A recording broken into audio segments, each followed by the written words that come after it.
काम हे तुम्ही करायला पाहिजे. नाहीतर असे कार्यक्रम होत राहतील. आणखीन मी पण सांगेन, मी पण माझा फंड देतो. किती द्याल? किती कॉम्प्युटर देणार? बरं, कॉम्प्युटर दिल्यानंतर त्याला कॉम्प्युटरचा तो ऑपरेटर आणि शिक्षक असं कॉम्बिनेशन पाहिजे. हे कोण शिकवणार परत? तर ह्या सगळ्या गोष्टी हे वाटतं करायचं म्हटलं तर करू शकतो आणि ते केलंच पाहिजे.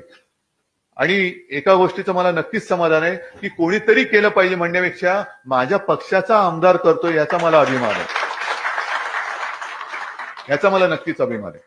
आणि हे क्षेत्र जे आहे, म्हणून मी तुम्हाला म्हटलं ना की आजोबांचं जे उदाहरण गेल्या वेळेला तुम्हाला सांगितलं होतं, कारण आमची जर का घराण्याची परंपरा पाहिली तर आजोबा, आजोबांची आई, त्यांची आजी म्हणजे सगळे असे शाळेत वेळ शिकलेले नव्हते, पण विचारांनी पक्के, संस्कारांनी पक्के.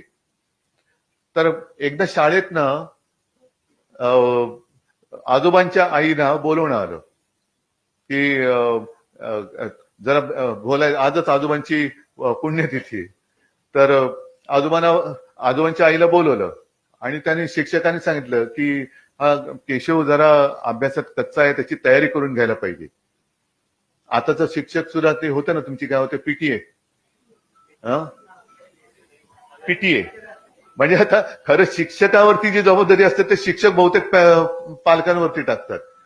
तर माझ्या आजोबांच्या आईने सांगितलं त्यांना त्यांची तयारी करून घ्यायला म्हणजे करायचं म्हणजे काय करायचं, आम्ही शाळेमध्ये धोंडा पाठवत असतो, त्याला शेंदूर फासायचं काम तुम्ही करायचं असतं, आम्हाला नाही सांगायचं.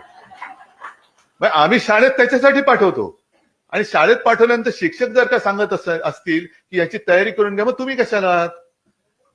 तर हे जे काय आहे ना, पालकांनी पालकांचं काम करावं. चांगली शाळा, चांगला शिक्षक, चांगले संस्कार हे पालकांनी द्यायला पाहिजे. पण चांगले शिक्षण, आता त्याच्यात परत असं आहे की कॉम्प्युटरच्या युगामध्ये पूर्वी आता सगळ्या गमती जमती आहे. प्लॅनचेट प्रकार माहितीये का तुम्हाला?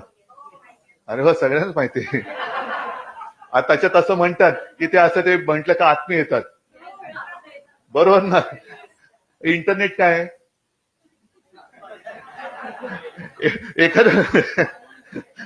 एखादा प्रश्न विचारला की ते उत्तर मिळायचं. आता इंटरनेटवरती जरा कुठे तुम्ही टक टक टक टक केले का संपूर्ण त्याची कुंडली येते.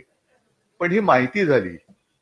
माहितीला जेव्हा अनुभवाची जोड मिळते तेव्हा त्याचं ज्ञानात रूपांतर होतं, असा माझा समज आहे.